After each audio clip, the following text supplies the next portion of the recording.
Hello everyone, मैं हूं अन्ना और आप देख रहे हैं अन्ना बोलेगा।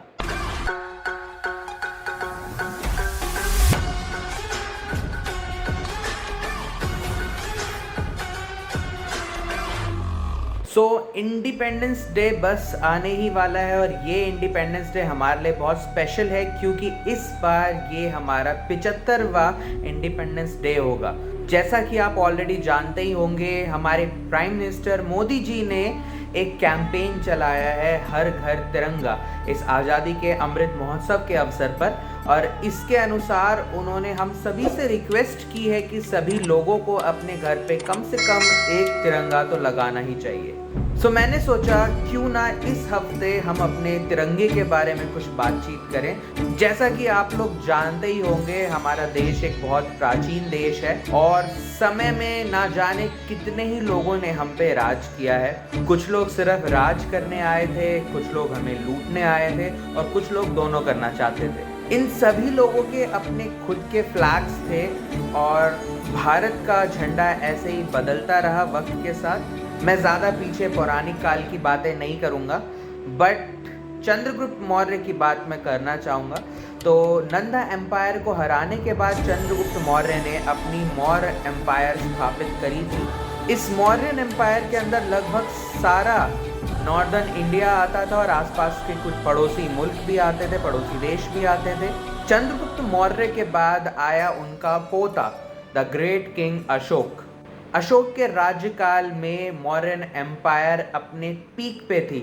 ना सिर्फ लगभग पूरा इंडिया उनके हाथों में था, आसपास के काफ़ी बड़े देश भी उनके एडमिनिस्ट्रेशन के अंडर आते थे। लेकिन समय को कौन रोक सकता है। समय बीतता गया और ये एरा पास हो गया। मौर्यन डायनेस्टी टुकड़ों में टूट गई।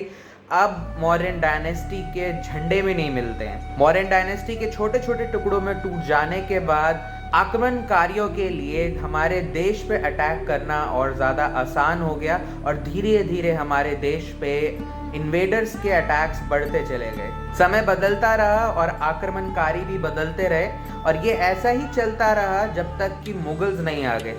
मुगल्स भी हमें लूटने ही आए थे, लेकिन लूटने के बाद उन्होंने यहीं पे बसना प्रेफर किया, हम पे राज करना प्रेफर किया और धीरे धीरे लगभग पूरे इंडिया पे उनका राज हो गया। मुगलों का झंडा हरे रंग का होता था और उसके ऊपर एक शेर बना हुआ रहता था या फिर उगता सूरज होता था, कभी कभी दोनों ही होते थे। नेक्स्ट मैं बात करना चाहूँगा मराठाओं के बारे में। तो मराठा योद्धा समय समय पर जितने भी आक्रमणकारी थे इन्वेडर्स से, उनसे लोहा लेते रहे हैं, हमारे देश को आज़ाद कराने की कोशिश करते रहे हैं और एक समय ऐसा भी आया था कि लगभग पूरा भारत देश को उन्होंने एकजुट कर लिया था।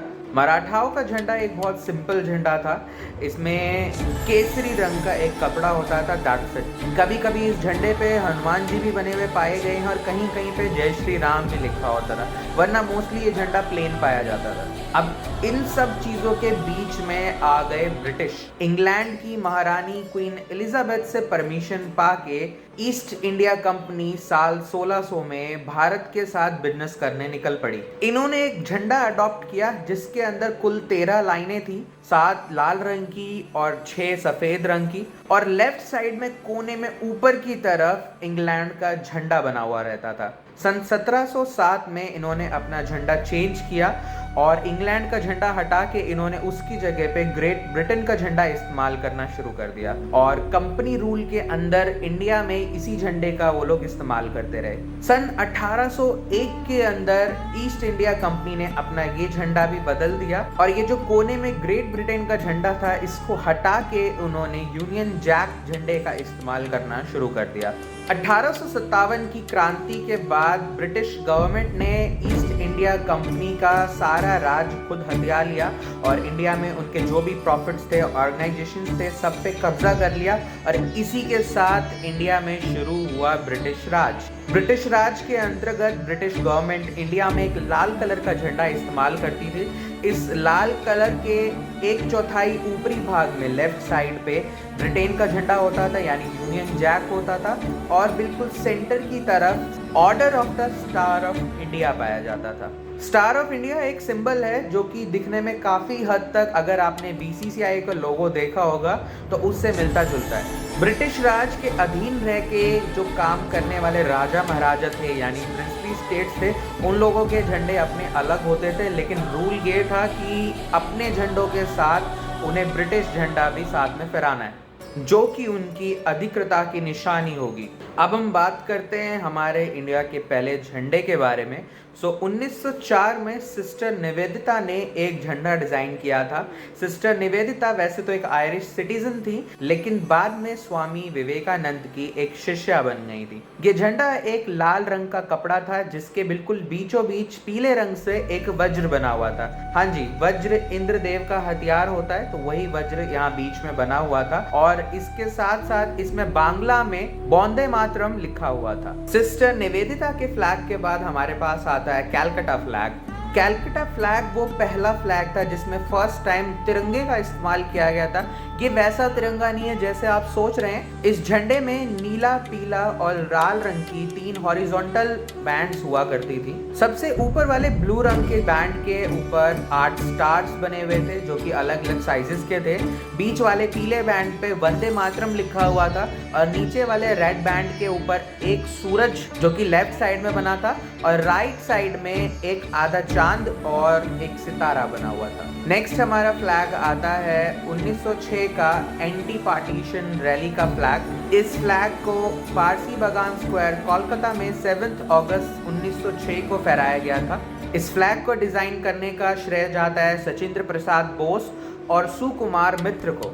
इस फ्लैग में 3 कलर थे, सबसे ऊपर ग्रीन कलर, बीच में पीला और उसके नीचे red colour. Top most green colour के ऊपर 8 लोटस फ्लावर्स बने थे। बीच वाले पीले रंग पे अगेन वंदे मातरम लिखा था, और नीचे वाले लाल कलर के ऊपर आपके सूरज और चंदा बने थे। फर्क सिर्फ इतना था कि इस वाले फ्लैग में सूरज लेफ्ट साइड की बजाय राइट साइड पे था, और चांद और सितारे लेफ्ट साइड पे थे। नेक्स्ट आता है हमारा 1907 का बर्लिन कमेटी फ्लैग। फ्लैग को डिजाइन करने का श्रेय जाता है मैडम भीकाजी कामा, विनायक दामोदर सावरकर, जिन्हें वीर सावरकर भी कहा जाता है, और श्यामाजी कृष्णा वर्मा को। इस फ्लैग को फर्स्ट टाइम स्टुटगार्ट जर्मनी में भीकाजी कामा ने 22 अगस्त 1907 को फहराया था। ये दुनिया में इंडिया के बाहर फहराया जाने वाला सबसे पहला फ्लैग था। ये फ्लैग भी तिरंगे का ही एक प्रकार था। इसमें भी 3 रंग की पट्टियां थी, सबसे ऊपर केसरी रंग की, बीच में पीला और सबसे नीचे हरे रंग की पट्टी थी। केसरी रंग वाली पट्टी के ऊपर अगेन 8 लोटस बने थे। बीच वाली पीली पट्टी के ऊपर वंदे मातरम लिखा था। नीचे वाली हरी पट्टी के ऊपर फिर से सूरज और चंद्रमा बने थे, लेकिन इस बार सूरज वापस से लेफ्ट साइड पे था और चांद एंड सितारा वापस से रेड साइड पे थे। नेक्स्ट झंडा आता है हमारा 1917 की इंडियन होम रूल मूवमेंट का। होम रूल मूवमेंट की शुरुआत एनी बेसेंट एंड बाल गंगाधर तिलक द्वारा की गई थी। इंडियन होम रूल मूवमेंट का उद्देश्य इंडिया को आज़ादी दिलाना ना होके बल्कि ब्रिटिश गवर्नमेंट का एक डोमिनियन बनाना था, जैसे कि dominion of Australia and Canada थे। इस मूवमेंट के झंडे में 5 लाल रंग की और 4 हरे रंग की पट्टियां होती थी। इसके ऊपरी लेफ्ट साइड के कॉर्नर पे ब्रिटेन का यूनियन जैक झंडा बना हुआ था, और ऊपर राइट कॉर्नर में एक आधा चांद और सितारा बना हुआ था। सितारे में 7 पॉइंट्स थे। इसके बिल्कुल नीचे, इस चंद्रमा के बिल्कुल नीचे 7 सितारे हमारी सप्तऋषि कॉन्स्टलेशन के रूप में बने हुए थे। इसके बाद नेक्स्ट आता है हमारा 1921 का झंडा। 1921 का झंडा पिंगाली वेंकैया द्वारा बनाया गया था। इस झंडे को उन्होंने मोहनदास करमचंद गांधी को जब पेश किया तो उस समय इस झंडे में 3 पट्टियां थी, सबसे ऊपर वाइट, बीच में हरी और सबसे नीचे लाल। लाला हंसराज सोंधी ने सजेस्ट किया कि इस झंडे के बिल्कुल बीचों बीच उन्हें स्पिनिंग व्हील यानी जो गांधी जी का चरखा था वो एज अ सिंबल ऐड करना चाहिए, और इस झंडे को स्वराज फ्लैग के नाम से जाना गया। गांधी जी ने इस झंडे में बहुत सारे चेंजेस किए। उन्होंने नीचे वाली लाल पट्टी को सबसे ऊपर टॉप पे रखा, बीच वाली हरी पट्टी को उन्होंने सबसे नीचे किया, और टॉप वाली सफ़ेद पट्टी को उन्होंने बीच में रखा। 1931 में इंडिया के ऑफिशियल फ्लैग के रूप में इसे रिप्रेजेंट किया जाने लगा। इस फ्लैग का एक और वेरिएंट देखने को मिलता है जिसमें पूरा फ्लैग केसरी रंग का है और उसके एक कॉर्नर में आपको चरखा देखने को मिलेगा। During world war II Subhash Chandra Bose ने इस फ्लैग का इस्तेमाल किया, पर इस्तेमाल से पहले उन्होंने इसे मॉडिफाई किया। उन्होंने बीच से स्पिनिंग व्हील को हटा के उसकी जगह पे एक दहाड़ मारते हुए टाइगर को लिया। इस फ्लैग के कोई वेरिएंट में आपको आज़ाद हिंद लिखा हुआ भी मिल जाएगा, जिसमें केसरी हिस्से के ऊपर आज़ाद और हरे हिस्से के ऊपर हिंद लिखा होता है। वर्ल्ड वॉर II के बाद जुलाई 22, 1947 में स्वराज फ्लैग को डोमिनियन ऑफ इंडिया के फ्लैग के रूप में इस्तेमाल किया जाने लगा। यहाँ पे लाल कलर को हटा के उसकी जगह केसरी का इस्तेमाल होना शुरू हो गया। केसरी का यहाँ पे मतलब था साहस और बलिदान, सफेद रंग का मतलब था शांति, स्वच्छता और सच्चाई, और हरे रंग का मतलब था समृद्धि। बीच में से स्पिनिंग व्हील को हटा के उसकी जगह व्हील ऑफ धर्मा का इस्तेमाल किया जाने लगा। व्हील ऑफ धर्मा को अशोक चक्र या व्हील ऑफ लॉ के नाम से भी जाना जाता है।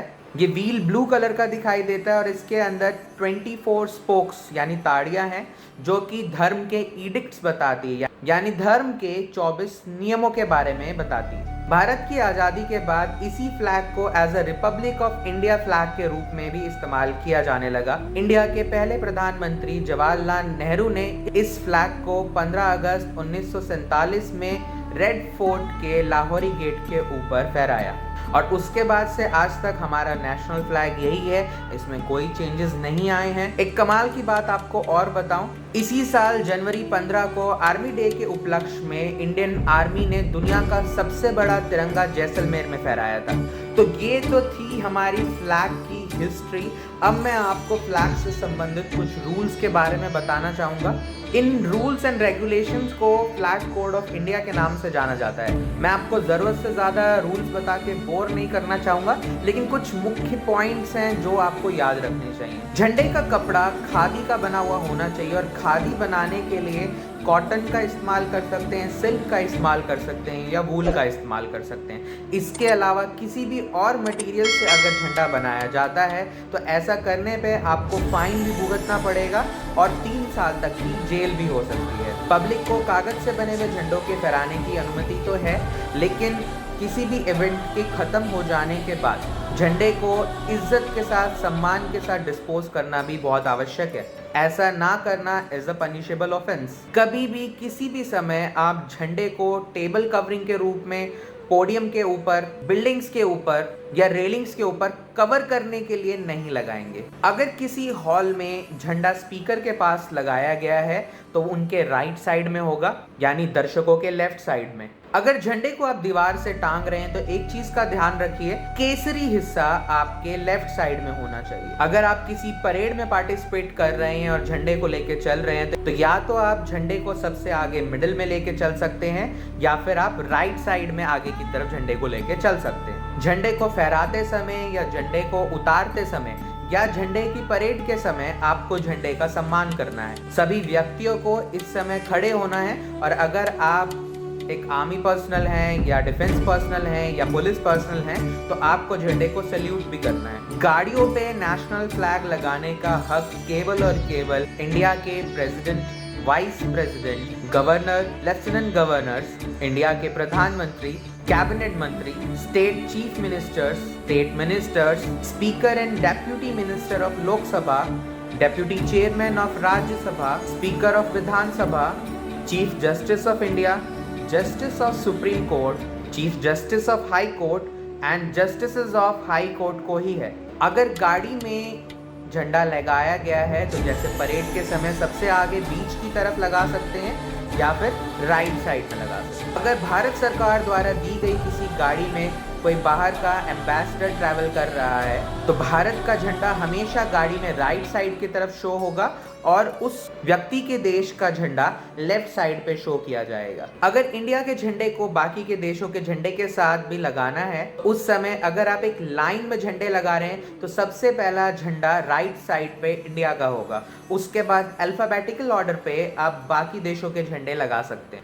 अगर एक सर्कुलर पैटर्न में आप झंडा लगाना चाहते हैं तो फर्स्ट पॉइंट पे आप इंडिया का झंडा लगाएंगे और उसके बाद अगेन अल्फ़ाबेटिकल ऑर्डर में एक सर्कुलर पैटर्न में बाकी देशों के झंडे आप लगा सकते हैं। वैसे तो हमारा राष्ट्र ध्वज अपना खुद के डंडे पे फहराया जाना चाहिए, लेकिन अगर आप किसी और झंडे के साथ उसका डंडा शेयर कर रहे हैं तो एक चीज़ का हमेशा ध्यान रखिए, भारत का राष्ट्र ध्वज हमेशा दूसरे झंडों से ऊपर होना चाहिए और कोई भी झंडा हमारे राष्ट्र ध्वज से बड़ा नहीं होना चाहिए। Under article 19(1)(a) of constitution of India, Bharat के सभी नागरिकों को अपने घर में, अपने ऑफिसेज में भारत का झंडा लगाने का अधिकार है। झंडा लगाते समय आपको इस चीज़ का ध्यान रखना है कि झंडे की मान्यता बिल्कुल बरकरार रहे, झंडे को पूरी इज्जत के साथ रखा जाए और कुछ भी ऐसा काम उस जगह पे ना हो जिससे झंडे की मान्यता में कमी आए। नियमों के अनुसार अगर आपको पुराने झंडे को या फटे हुए झंडे को डिस्पोज करना भी है तो उसकी बड़ी स्ट्रिक्ट गाइडलाइन है जो आपको फॉलो करनी चाहिए। 2 तरीकों से आप झंडे को डिस्पोज कर सकते हैं। नंबर 1, झंडे को दफना के। तो अगर आपके पास फटे हुए पुराने झंडे हैं, उनको आप सबसे पहले इज्जत से जमा करेंगे और इज्जत से एक लकड़ी के बॉक्स के अंदर रखेंगे। लकड़ी के बॉक्स में अच्छे से रखने के बाद आपको ज़मीन में गड्ढा खोद के इस लकड़ी के बॉक्स को दफनाना है और उसके बाद कुछ क्षण का मौन धारण करना है। नंबर 2, दूसरा तरीका है कि आप झंडे को इज्जत से जलाएं। तो जलाने का तरीका जो है वो सही है, लेकिन आपको प्रॉपर रूल पता होने चाहिए। सबसे पहले आप झंडे को इज्जत से फोल्ड करेंगे।